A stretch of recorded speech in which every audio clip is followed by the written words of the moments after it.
I stood in the parking lot, spray bottle in hand, watching soap suds slide down a Mercedes windshield. 10 years ago, I wore Italian suits. Today, I wore shame. "You were always the weak one," her mother had said, her voice dripping with contempt as security escorted me out of my own company.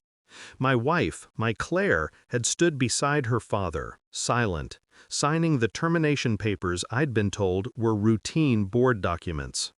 The family I'd built, the company I'd saved, gone in a signature. I should have seen it coming. We met at a startup pitch competition. She was brilliant, sharp-eyed, the daughter of a failed entrepreneur desperate to redeem his name. I was young, hungry, building something real.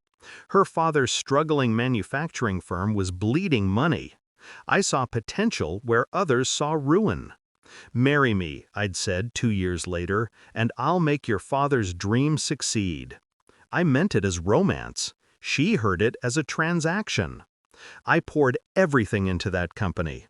Restructured debt, streamlined operations, landed contracts with automakers, tech giants, defense contractors. Revenue grew from $2 million to $340 million in 10 years. Her father took credit in board meetings. Claire smiled at galas, her hand in mine, her eyes calculating something I was too in love to decode. The signs were always there. Late-night meetings I wasn't invited to. Her father's sudden interest in modernizing leadership. Claire's new coldness, her touch mechanical, her questions about my future plans too pointed. Then the board meeting. 6 members I'd never met. A vote I didn't know was happening. "We're restructuring leadership," her father announced. "You've done wonderful work, but the company needs fresh vision." Claire handed me the termination agreement. Severance, $150,000.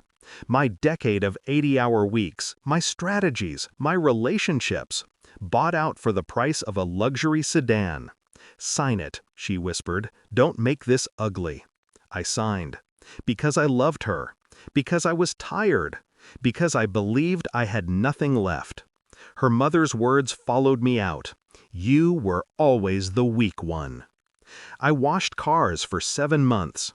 Each Honda, each Tesla, each BMW. I cleaned them like penance. My phone stopped ringing. Friends disappeared. I lived in a studio apartment that smelled like mildew and regret. Then came the silver Aston Martin. The owner was older, sharp-suited, watching me work with unusual intensity. When I finished, he handed me $200. "You don't remember me," he said. "Nakamura. I was on the acquisition team when you secured the Yamaha contract." My hands froze. "Those initial equity shares you signed when you first restructured the company, they're still registered in your name. Your wife and her father never dissolved them. They assumed they were worthless founder shares." He handed me a business card. "Have a lawyer look into it. What you built, it's worth checking." I found a lawyer that afternoon. A hungry one, young, who worked on contingency because she smelled blood in the water. 3 weeks later, she called. "You own 34% of the company. Non-dilutable shares from the original restructuring agreement. Current valuation, pending the IPO they're planning," she paused, $5.7 billion. I nearly dropped the phone. My hands, rough now, scarred from washing chemicals, shook. I owned $1.938 billion in the company they'd stolen from me. I waited for the IPO announcement. Watched Claire and her father do press tours, talking about their family legacy, their visionary leadership. I attended the launch event. Wore a suit I bought that morning. Walked past security like I belonged there, because legally, I did. Claire saw me across the ballroom. Her face went white. I approached the microphone during the investor Q&A. "Question for the board," I said calmly. "How do you plan to address the 34% equity stake held by a founder you illegally terminated?" Silence. Beautiful, suffocating silence. Her father stood. "Those shares were dissolved." They weren't. My lawyer appeared beside me, documents in hand. And we're calling an emergency shareholder vote. Mr. Chen has majority voting power when combined with the institutional investors who've agreed to support him. Claire's mother lunged forward. "You weak, pathetic—" "Weak?" I smiled. "Not with joy. With justice. I spent 7 months washing the cars of people who respected me more than you ever did. I rebuilt myself while you built a company on my foundation.